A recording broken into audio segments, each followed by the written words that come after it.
again. Welcome back to the Scandinavian History Podcast with me, Michael Schenkman. Last time, we looked at how land reforms completely changed the way people in the Scandinavian countryside worked and lived. By combining the many small strips of land into bigger plots, the work became much more efficient and the output grew dramatically. This meant that starvation became a thing of the past, and even the Norwegians were able to feed themselves with the crops they grew domestically. But at the same time, the land reform led to isolation, when the farmers had to relocate and build new houses on the land they'd been allotted. Or at least that was the case in Sweden, where the old villages were broken up and traditional village life ended. In Denmark, the authorities tried a gentler approach and let as many farmers as possible stay in their original houses to keep the villages together. Today, we'll have a look at another major change in the dynamic 19th century, namely when people left the countryside and looked for new jobs in town.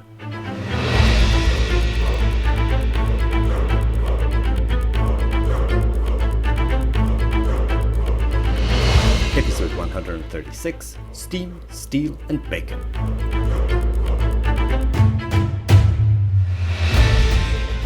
It's tricky to say exactly when the industrialization started in Scandinavia. One of the reasons is that it depends on what you measure. Do you go by the number of people working in factories, or do you go by the percentage of the GDP that's produced in these factories? This is the main reason historians bicker about it, but whenever it started, it's clear that industrialization was gaining momentum in the mid-19th century, and that the big breakthrough came in the 1870s. By the time the First World War started in 1914, most of Scandinavia was already industrialized. To call it years of drastic change would not be an overstatement. In fact, it would probably be a massive understatement. Society changed on so many fundamental levels, economically, socially, and even physically, noticeable in the landscape with the depopulation of the countryside and the growth of cities and towns. The land reforms and the development in agrarian techniques in terms of new tools and methods that we talked about last time meant that fewer people were now required to produce enough food to feed not only themselves, but the whole population. That, in combination with the worsening conditions of the poorest among the peasants in rural Scandinavia, the losers in the land distribution game, created a pool of people that weren't needed or no longer had a place in rural areas. From about 1850 onwards, there was no need for additional people in the agrarian sector. The surplus of food and people were necessary conditions for the development of industrialization, not only in Scandinavia, but also there. Now, people started to move into cities and towns in droves to find jobs in the new factories and other businesses. One of the first new industries to gain a foothold in Scandinavia was the textile industry. Cotton was imported primarily from America or the British colonies, and fabric was produced for the domestic market. Norrköping in Sweden became an early important center, earning it the nickname Sweden's Manchester, indicating the importance of Britain for the development of the early textile industry in Scandinavia, not least in terms of know-how. Britain was the first country to industrialize, and for several decades, most new ideas and technologies came from there. The first industries were built next to running water, most commonly river rapids, that could power the machines used in the production. That's why Norrköping was so convenient, since it's located next to Motala Ström. But there's no lack of natural rapids in Scandinavia, and factories and mills were opened in a lot of locations. Another example of an early industrial zone was found along the Aker River, on the eastern edges of the Norwegian capital Christiania. A number of sawmills had been established there before, but in the 1840s, after Britain allowed for the export of textile mill equipment in 1842, several new textile factories also opened there. Soon, they were followed by paper mills and some mechanical industries. It transformed the area and provided employment for the poorer inhabitants of Christiania, most of them new in the city. Around the same time, in the 1840s, steam also started to replace naturally running water as the power of the mills and factories. That meant you no longer had to open your company next to rapids, but rather where it was most convenient for you. Textile mills were opened all over the place now. Even a small provincial backwater like Lillehammer got one in 1855. And before I start receiving angry messages from upset Norwegians, let me just stress that Lillehammer is an extremely pretty provincial backwater, situated in an almost ridiculously picturesque location. Definitely worth a visit. Personally, I've been there on several occasions and I've enjoyed it every time. Anyway, in Finland, Sweden and Norway, where there were large forests, lumber had been exported for hundreds of years already. But now this business was industrialized, not least thanks to the fact that Scandinavian wood could now be used for other things than just building boats and houses. In the mid-1800s, techniques had developed to make paper from wood. This new budget-friendly raw material was a game-changer, radically reducing the price of paper. To begin with, it was a mechanical process, but already by the end of the 19th century, chemical techniques were developed. When the First World War broke out, Sweden was the world's largest exporter of chemically produced pulp. Much of this pulp was produced along the coast of northern Sweden, sometimes nicknamed the Gold Coast, for the riches produced there. There, sawmills started to pop up all along the many rivers that flow into the Baltic Sea. In the fall, a small group of workers would travel up the river to prepare camp in the vast inland forests for the rest of the crew that arrived at the onset of winter. Throughout the cold season, they would cut down trees and chop them up into 5-meter-long logs. Horses and oxen were used to haul the logs over snowy trails to the frozen river. In the spring, when the rivers became ice-free and the water levels rose, the logs were dumped in the rivers, where the logs would float downstream to the mills at the coast, guided by so-called log drivers. Where the rivers were wide and flowed slowly, vast rafts of logs would be guided downstream. In the rapids, the log floats had to be broken up and the logs driven through almost like cattle. Sometimes the logs would get stuck and clog up the rivers for miles and miles. The log drivers would have to break up the logs, sometimes even with dynamite. It was a tough job. You needed to be strong and understand how the logs would move in the water depending on how you maneuvered them. It could also be dangerous. Sometimes log drivers would slip and disappear between the logs. Many of those who did either drowned or were crushed by the logs. Towns like Sundsvall, located on the Gold Coast, some 400 kilometers north of Stockholm, close to the mouths of the rivers Ljungan and Indalsälven, boomed because of this. It was arguably the center of the Swedish logging industry, and the first mills opened here in the middle of the 1800s. Log driving was also common in the Grand Duchy of Finland. In addition, the Saimaa Canal was opened in 1856, connecting the forests of Finland with the capital region of the empire, enabling Finnish sawmills to sell their goods to the rapidly expanding St. Petersburg. Industrialization in the Grand Duchy was still far weaker than in the rest of Scandinavia, not least Sweden. Tampere in the southwestern inland region was the first and for a long time the only industrialized town in Finland, thanks to its proximity to natural rapids. As I mentioned a minute ago, the harnessing of steam power was an important step forward in the process of industrialization. Steam didn't just make it possible to operate heavy machinery in new and more convenient ways and locations, it also enabled faster and more reliable transportation, both by steamships and trains. The first steamships were introduced in Scandinavia as early as the 1820s. And the first train lines were opened in Denmark, first in the duchies in 1844 to compete with the Hamburg-Lübeck line that connected the North Sea and the Baltic Sea. The first rail line in Denmark proper opened in 1847. In Norway, the first train line was opened in 1854, and in Sweden 2 years later in 1856. The first train line in Finland opened in 1862, but instead of facilitating connections with Scandinavia, if anything, the railway network in Finland served to disconnect the Grand Duchy from the rest of Scandinavia. That was because Russia had chosen a different width between the rail tracks. In most of Europe, the width was, and is, 1435 millimeters. But for some reason, the Russians chose to go with the width of 1520 millimeters. The Danish North Atlantic possessions, that is Greenland, the Faroe Islands and Iceland, went without railways altogether. But that doesn't mean that they didn't get to enjoy the blessings of steam power. They benefited greatly from steam in the form of steamships, making the connections to mainland Europe faster and more predictable.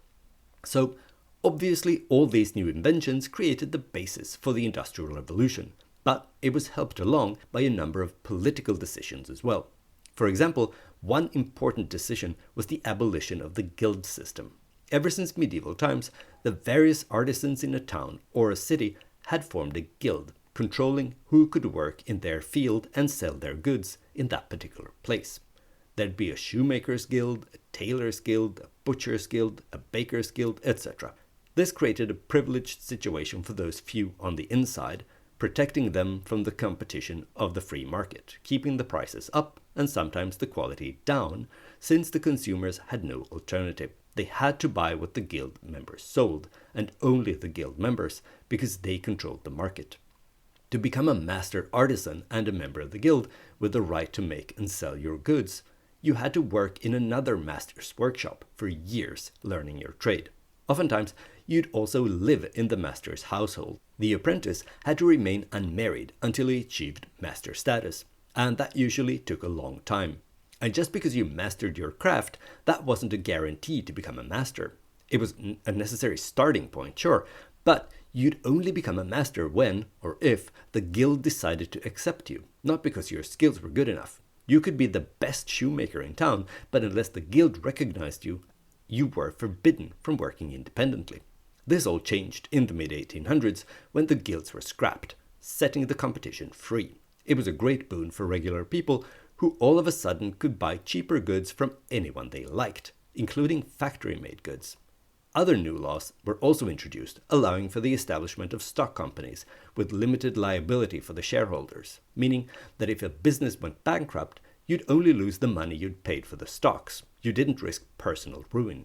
This was a great stimulus to get capital to flow into industry and investment. New banks were also established, both for regular people to save their money and not keep it in their mattress at home, but also large investment banks, helping the credit market to grow even further.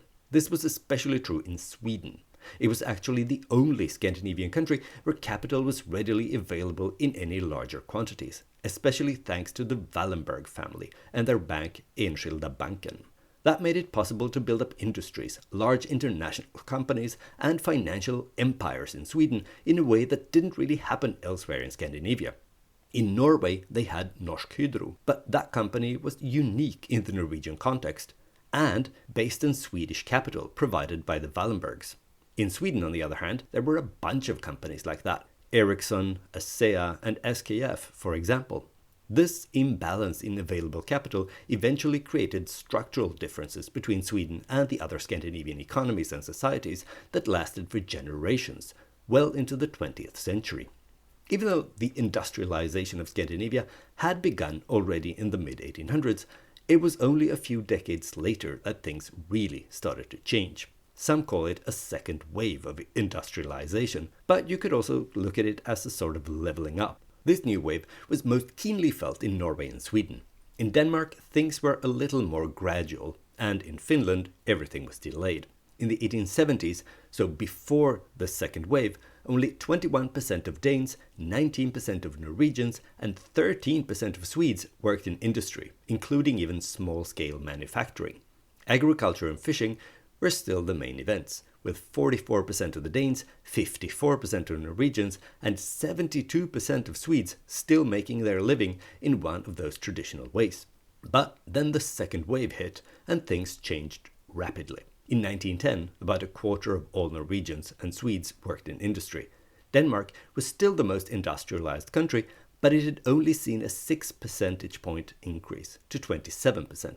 If you look at GDP instead, the difference is even bigger. Once again, with the exception of Denmark. There, agriculture remained an important part of the economy for surprisingly long. In 1910, 91% of Danish export value came from agriculture. But perhaps even more surprisingly, as late as the 1950s, agriculture still made up a bigger part of Danish GDP than industry did. That's not to say that Danish agriculture didn't develop. Of course it did. Not only did it become more mechanized, Danish farmers also switched from primarily producing grain to focusing more on dairy and meat. Lurpak butter, and especially bacon for the British market, dominated exports. Meanwhile, in the Russian Grand Duchy of Finland, only 10% of people worked in industry as late as 1913. In the Danish North Atlantic possessions, Iceland and the Faroe Islands, it was fishing that made the big change when it eventually was industrialized. But also in Norway, industrialized fishing became important, especially in places like Stavanger, Ålesund, and the Lofoten Islands. When I say that fishing was industrialized, what I mean is that the traditional seasonal fishing on open boats was replaced by closed ships powered by steam. These new vessels could go further out, as far as the waters off Greenland, stay longer at sea, and catch larger amounts of fish. It demanded capital to buy these new boats, and that wasn't enough. You also had to build ports that could accommodate them, as well as the infrastructure for their maintenance. In Iceland, the first rumblings of the wave of industrialization were felt in the 1870s, both in terms of investment and required changes in laws and regulations. Before that, you had to live permanently on a farm, and you were only allowed to stay in a fishing station temporarily during the fishing season. But now when this law was scrapped and you could live wherever you wanted, Icelanders streamed to the coast to live permanently in fishing villages that started to develop around the ports. In 1880, 5% of Icelanders lived in towns and villages. 30 years later, in 1910, they were 32%. In less than a generation, almost a third of the inhabitants of Iceland had abandoned farming and moved into town. Shipping was important also in other places in Scandinavia, not least for the merchant fleets. Just like today, the Scandinavian economies were dependent on exports, and lots of it was transported on local merchant ships. In 1878, Norway had the third largest merchant fleet in the world. The Norwegian shipping industry was concentrated in a number of ports, such as Bergen, Christiania, and Haugesund. These ships didn't just bring Norwegian or other Scandinavian goods to the rest of the world, though, but also, for instance, cotton from America to Europe and wheat from the Baltic Sea region to Britain. But it may surprise you to know that only 4% of the cargo was moved by steam, the rest still by sail. It was cheaper and remained profitable for shipments that weren't time-sensitive. At the end of the First World War, the Finnish Åland Islands had the largest sail merchant fleet in the world. Lots of the wheat that reached Europe from Australia did so under Finnish flag. And on land, steam was already on the way out. An important part of the second wave of industrialization was when steam was replaced by electricity as the source of power in the 1890s. First, electricity was produced by water power in plants built along the Swedish and Norwegian rivers. Thanks to this new source of energy, Norway became a big exporter of electrochemical and electrometallurgical products, such as chemical fertilizers. New inventions and technologies in the fields of metallurgy and mining were a huge part of the Swedish second wave. Mines had been around in Sweden for hundreds of years, but now iron could be purified in more efficient ways, making it possible to mine new sites. This led to more competition, and several of the old mines had to close down. Others, especially the new ones, developed into big modern corporations, forming the backbone of the Industrial Revolution in Sweden. Thanks to these new iron mines, there was almost unlimited access to raw material for steel production, and steel could now be mass-produced and more easily molded into different shapes. This, too, was a game changer. Around the year 1890, large iron ores were started to be exploited in northern Sweden. But the big change came in 1902, when the iron fields were connected to the Norwegian deep-sea port in Narvik, thanks to a brand new railway. That meant that iron could be exported all year round via an Atlantic port that didn't freeze in the winter. Up until that point, the closest port had been Luleå on the Gulf of Bothnia, where the harbor was blocked by ice for at least a third of the year. New towns grew up around the new mines in the sparsely populated Swedish Lapland, most famously Kiruna, which was designed as a model town, maximizing quality of life and shelter from the elements through forward-thinking urban planning. A funny thing about Kiruna and the immense iron ore exploited there is that it's located in an area that the Russians had initially demanded during the peace talks in 1809. It made sense. It was a Finnish-speaking region, and if the border between Sweden and the Grand Duchy of Finland would have been drawn strictly along the linguistic lines, this would have ended up in the Finnish side. But, as you may remember from episode 120, the Swedes had convinced the Russians that the land was worthless, so a compromise had been reached, and the border was drawn another river valley over, placing this enormous wealth of natural resources in Swedish hands instead. Anyway, not only were new towns like Kiruna established, existing towns expanded as well. All these changes, where the job opportunities dried up in the countryside but boomed in the cities with all the new factories popping up, brought about a radical shift in lifestyle for a lot of people. It was probably the most dramatic change after the agrarian revolution thousands of years ago. Until the mid-1800s, most cities and towns had grown very little for hundreds of years. Almost all of them still fitted inside their medieval walls, if they had any. But now, many of them doubled, tripled, or quadrupled their populations in a few generations. Whole new neighborhoods had to be built, and the city walls were almost always torn down. Sometimes the space left by them were turned into ring roads or parks by modern urban planners. Copenhagen and Stockholm became proper metropolitan areas. Copenhagen was the largest one, with 500,000 inhabitants around 1900. Socially, cities became more segregated than before. In the past, the rich and the poor had all lived on the same streets, often in the same buildings. But now, new, well-constructed and architecturally pleasing houses shot up along airy avenues for the rich, and dark, dingy, low-cost rental housing was constructed on the outskirts of town for the poor masses. They were built cheaply, only taking the minimal regulations of fire safety and hygiene into account. A typical example is Vesterbro in Copenhagen, where some buildings had 20 apartments and only 3 privies in the courtyard. The new railway systems also made it possible to build leafy garden suburbs inspired by examples from England and the US. The first people who moved out into these new suburbs were the growing, well-off, free-thinking, liberal-leaning middle classes. They worked in the cities and commuted there on the brand new commuter trains. Eventually this trend expanded and more suburbs were built, connected to the city center with rail. Smaller houses and even apartment buildings were constructed there as well, letting people of more modest means enjoy a leafy suburb life. The railways also led to the establishment of completely new towns. The tracks that were built to connect the larger metropolitan areas were often drawn next to and not through existing towns and cities. That wasn't as weird as it may sound, since it was easier and cheaper to buy or expropriate farmland or forests than built up urban areas. Soon, new towns grew up next to the stations that had been established in the middle of nowhere. These new urban islands became important nodes of communication and commerce for the surrounding countryside. Stores, pubs, bakers, and other service functions, such as veterinarians and doctors that people may need, opened there. When people moved into town en masse, this also changed their lifestyles. It broke up the traditional family units with their social control, and young men and women sometimes found themselves alone in the cities, with all the opportunities and dangers that come with it. Especially for women, this was a completely new situation. Many of the new factories attracted female workers, who now could work and make money independently from a man for the first time, ever. Not they made a lot of money, mind you. In the early factories, strict gender roles were upheld, just like in the farms, and certain jobs were done almost exclusively by women and others by men. Needless to say, the jobs carried out by the men were better paid. Despite the low pay, long working hours, and hard working conditions, many women liked the idea of the independence that a salary could provide.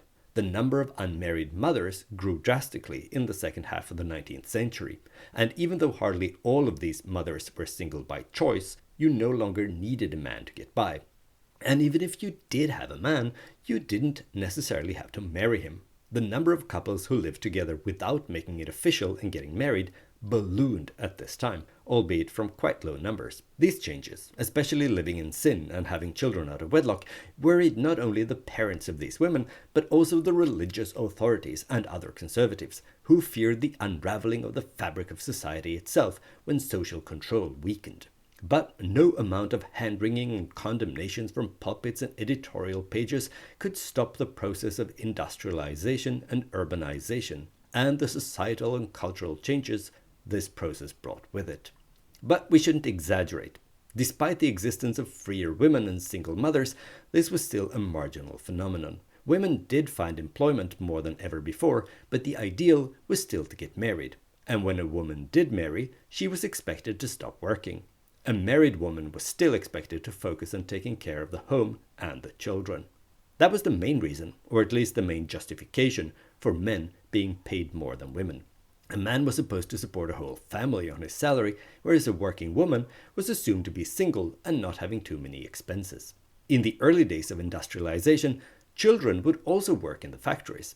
In the beginning, that seemed natural to most people. Children had always worked. At a farm, the kids hadn't been loitering around the place while the adults were busy working. No, from an early age, they'd been given the tasks they were able to perform, so why shouldn't kids be able to work in factories as well? Gradually this changed though, and a new view of children developed, where they were seen as different from adults. Their place was in school, not earning money. This change wasn't necessarily, or at least not exclusively, motivated by a will to protect the children. The restrictions against child labor developed in parallel with the insight that it was unprofitable, since children couldn't be trusted to carry out more advanced tasks in the increasingly sophisticated industry sector. So there wasn't much opposition to the ban against child labor when it was introduced. Another novelty from this period was the changing function of the home. In the past, there had been no clear distinction between work and leisure, and you'd been working from home as well as in the field. But now, the homes became places for recreation, not work, at least for the vast majority of people employed in the factories and mills. Another change was who lived together in these homes. From now on, it became increasingly rare to have more than the immediate family, parents and children, living together under one roof. In the new urban homes, there was no place for extended family or for workers such as apprentices.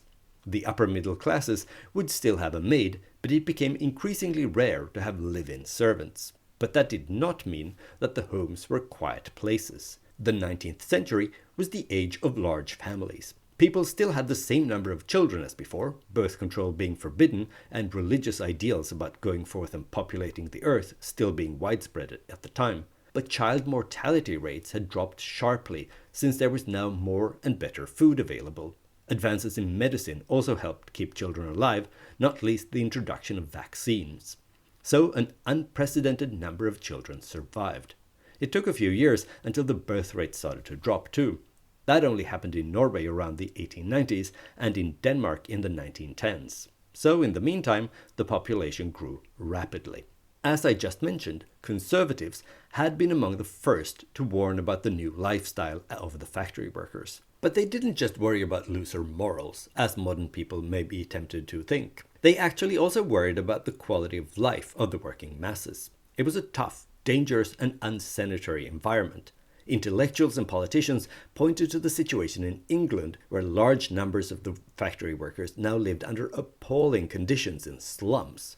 People worried that something similar could happen in Scandinavia if the development was left unchecked. The first people who tried to do something practical about it tended to be well-meaning middle-class liberals who were appalled by the working conditions in the factories. They usually stressed the education and elevation of the working class as well as their living conditions. Organizations for the improvement of the working class and their living and working conditions were founded in Copenhagen as early as 1856, Stockholm 1866, and in Reykjavik in 1875. But these organizations had limited appeal among the workers themselves, whose priorities were less focused on refining their own education and more on receiving a livable wage and not running the risk of being killed by some piece of machinery they had to operate on a daily basis. So they felt the need to set up organizations of their own, inspired by what was happening in other places, not least the short-lived Paris Commune. Danish workers demonstrated and went on strikes for better pay and working conditions. This scared and provoked both the industrialists and the authorities, and one of these conflicts resulted in riots in May 1872, the so-called Battle at Fäladen, and the arrest of leading labor activists. But the struggle continued, and in 1876 the Danish Social Democratic Party was founded, modeled on the German Labour Party. At the same time, the resistance from the authorities remained strong. Already in 1877, so the following year, they managed to get rid of the party leader, Louis Pio, by buying him a one-way ticket to America. There, he and two other Danish labor activists set up a short-lived socialist colony in Kansas, of all places. But the authorities couldn't keep shipping off troublesome politicians to the US. And since the need for improvement of the conditions of the working class remained, their political struggle didn't go away. And the 1880s saw the real breakthrough of the Scandinavian labor movement. In Denmark, the party grew in strength despite the authorities' best efforts, and the Norwegian party was founded in 1887, followed by the Swedish one in 1889. There were close ties and cooperation between the parties in the Scandinavian countries, and these parties became similar organization-wise and with similar outlooks and philosophies. Just as important as the political parties was the labor unions that organized local workers, often in the face of fierce resistance from the employers and the authorities. These local unions eventually linked up, creating national labor unions. This happened in 1898 in Denmark and Sweden, and the year after in Norway. In response, the employers also organized in national associations that would negotiate with the labor unions on a centralized level. In Denmark, the two parties recognized each other's legitimacy in 1899, and that was the start of central negotiations, where agreements for working conditions and wages were decided. The same way of handling things was set up also in Sweden and Norway, creating a relatively stable Scandinavian system, where strikes and other conflicts could often be diffused or avoided before they became massive production-halting problems. But the progress of the labor movement was far from unchallenged. Many industrialists did what they could to limit socialist agitation at their factories, and would try to keep the unions out. In 1909, Sweden was rocked by a major conflict called the Great Strike.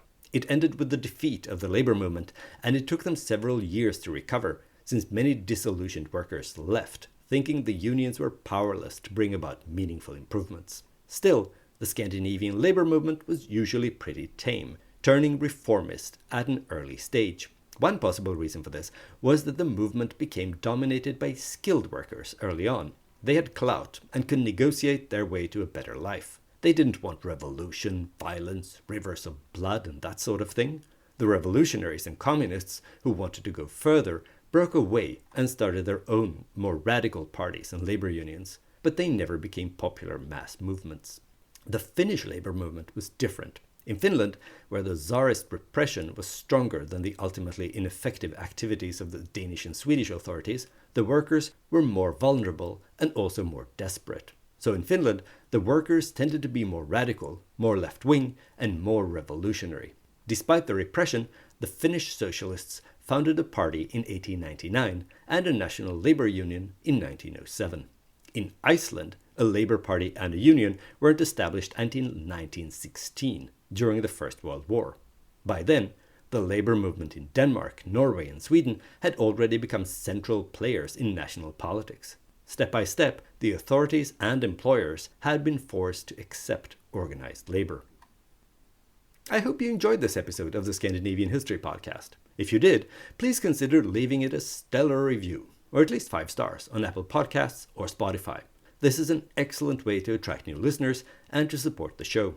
If you crave more content related to Scandinavian history, I recommend you look up the show on social media. For instance, you can go to facebook.com/Scandinavian History Podcast. Via the Facebook page, you can also send me questions or angry messages about things I've said or not said on the show.